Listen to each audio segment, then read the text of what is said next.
Belshire Vestige. And spawning in the bottom right-hand corner of Belshire Vestige, the blue Protoss player trailing 0-1, Invictus Gaming's Jim.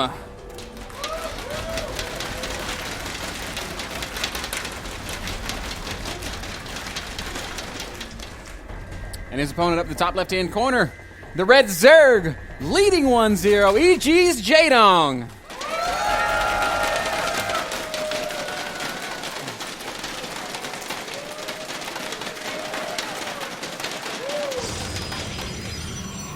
Same opening over here by Jim as in the previous map. And man, I must say that was a really bizarre first game. First Jaedong with the offensive hatchery, then the no cancel. Then eventually Jim being under so much pressure, but still thinking aggressively. What? Jaedong! Do it again. When did this become a thing? When did this become a thing that Zergs just always do? S-Cats? I guess I need to. So the hatchery goes up right in the face of that forge. And it will slow Jim down a little bit. Let's see if Jaedong remembers to cancel it this time. Jim going to follow his up, or he's going to respond in the same way as well, dropping a pylon in the natural. Like thinking about the previous map, I think where it really kind of went wrong, at least in the opening phase for Jim, is that he decided to try to cannon rush the third base as well, try to get those two cannons up, and that delayed his gateway so much, and that delayed everything else. And it also made him basically, or forced perhaps to go up to 3 bases, because the 2-base timing would just be way, way too late. Like, Protoss is going to lose a lot of mining time right now, but if we take a look at the main base, we see 12 probes left. We take a look at the main base of Jaedong, we see 11, as Jaedong is pulling drones now as well. I guess it's just a standoff, man. What would happen? Okay, so Jaedong pulls the drones and that cancels the cannon. But if that cannon goes up, what happens if Jim just builds his gateways there? So it starts throwing in zealots and stuff. Well, then if this... Yeah, I guess that would be quite okay. Then you get a 1-base Zerg for a little while. Yeah. Kind of Hearthstone style. You want to go back to the old days. Jaedong cancels this time. He will lose the drone. Oh! That's so frustrating. Yep. This is something that you used to do a lot. Yes. That's why I hated you for the first 6 months of our relationship. I still hate you, though. Couple of additions. 4 Zerglings out on the map right now for Jaedong with 6 even. So he's 4-ling. So he's going to have enough DPS to deny this. That's so annoying, Jim, just constantly. Yeah, but with 4 links, and eventually Jaedong does get the hatchery down. His probe's also going to fall. So frustrating play. One more pylon. Hey, why not? Frustrating early game play here out of Jim. Jaedong, however, doing a good job of dealing with it and going on up to 3 bases. As you can see, one more drone moving towards this expansion. So it will be a 3-base Zerg against a 2-base Protoss here once again. This time the gateway is a lot quicker for Jim, and also Jaedong is not up to 3 bases just yet. Third hatchery going down right now, so normally it goes down around the 4-minute mark. This time it's the 5-minute mark, but above all, the natural was delayed a little bit as well, which means less larva for the Zerg. I'd say this went a little bit better for Jim than it did on the previous map. Yeah, I think so too. Didn't invest as much and still managed to delay Jaedong quite a bit, maybe even a little bit more than previously. And above all, he has much quicker attack, and that's going to make it so much harder for Jaedong to prepare, because it doesn't really matter how much you stall a Zerg early game. If you're not going to be able to attack him for the next 3, 4, 5 minutes, they're just going to drone up. Sure, it's going to be a little later than normal, but your attacks are going to be much later as well, and that's not the case this time. So Jaedong has to be really, really alert of what is going on. And we all know that Jim loves to do some 2-base pushes. We saw him do that several times already against Zerg players, and Belshire Vestige, pretty good map for it, man. Sure is. The old Immortal are excellent here just because of how narrow a lot of the spaces are. And also, like the build that Puck likes to do a lot, the Blink Stalkers with a couple of Immortals and all the sentries. And we saw Puck do that against Jaedong on this map as well. And it was very successful, but Jim is going to switch it up and he's going to drop the Stargate. That's interesting.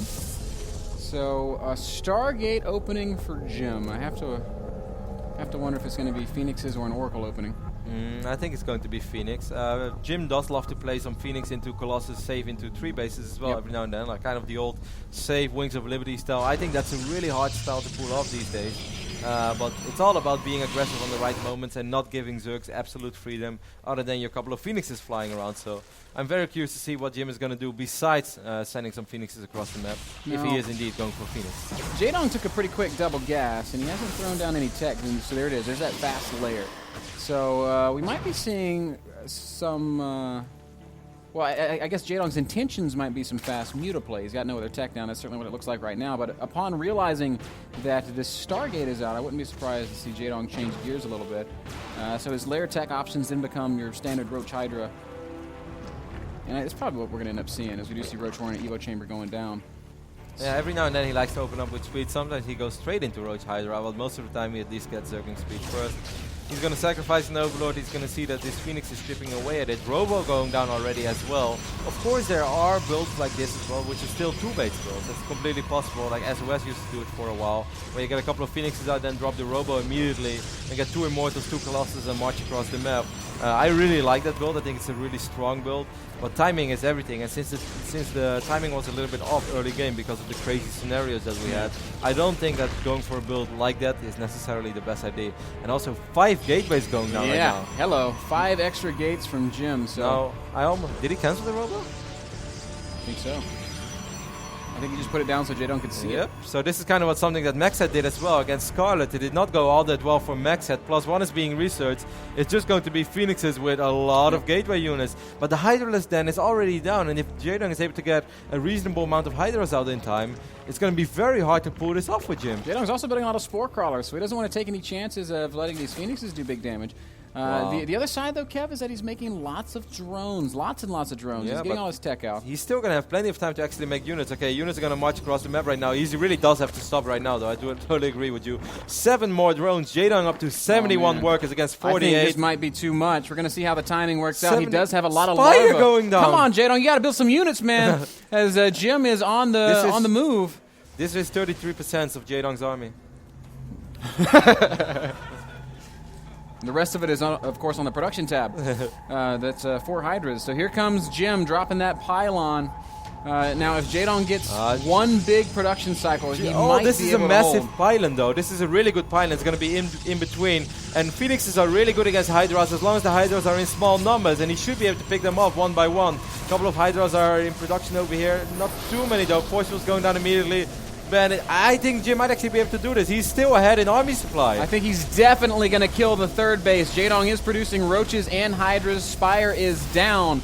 But how in the world is he going to kill this Protoss army? It's don't use too much of your energy on those drones, Jim. You want to save that energy because Phoenixes can be really good against Hydralisk. Oh, this hatch actually not even going to be focused. Jim's just going to turn around and head towards the natural. I think that's a very smart move, as he's going to run into the army of Jaedong, and will we see a big fight? Spore Crawler's buying a little bit of time for Jaedong there as well. I think a couple of additional sellers would be really good. I don't think that Jim should give Jaedong that much time. Of course, picking this hatchery off 100% sure is a good thing. Oh, Jaedong is going to have to fall back. I don't really see how Jaedong can get a good fight for himself. It's going to be really hard. He's got to get the perfect engagement, and I think Jim's going to have to make a mistake, frankly. Phoenixes are going to come forward and start lifting these Hydras. Here come the Zealots, the Stalkers, and the Sentries. A couple of Roaches from behind. I don't think that's going to be enough, though, man. Look how quickly this Protoss army gets through these Zerg units. The Hydras are all dead. It's just drones and Roaches left. So far, though, Spore Crawler is still alive, and the Phoenix count is dwindling. Reinforcements streaming in right now for Jaedong with 8 additional Roaches. It's going to be really tough. More and more Stalkers being wiped in right now. All the drones are falling as well. For a second there, I thought that Jaedong might be able to stabilize, but... I mean, he does have one more round of units about to pop out, and maybe if he pulls drones one more time, but he has barely any drones left to pull. He's taken way too much damage. Jim has dealt a mortal blow to Jaedong as he marches into the natural.